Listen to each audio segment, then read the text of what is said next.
नजरीन, क्या चीन दुनिया की सबसे बड़ी मुआशत बनकर अमेरिका की जगह ले सकता है? ये वो सवाल है जो हर शख्स करता है। 2021 में चीन की इक्तसादी पैदावार अमेरिका की इक्तसादी पैदावार के तकरीबन 80% तक पहुंच गई थी। चीन को दरपेश मुख्तलिफ इक्तसादी मसाइल, ताइवान के मसले पर तनाव और मगरबी ममालिक और चीन के मबैन तिजारती ताल्लुकात के खत्म होने का हवाला भी दिया जाता है। अच्छा, इस वक्त देहाती इलाकों में मुकीम लाखों चीनी अफराद शहरी इलाकों में रिहाइश इख्तियार करने के ख्वाहिशमंद हैं।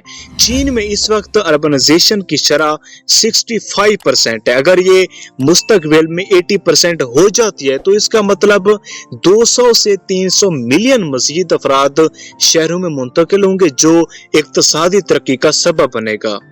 इस वक्त चीन के कुल कर्जों की मालियत इसकी मजमूई मुल्की पैदावार का 300% है।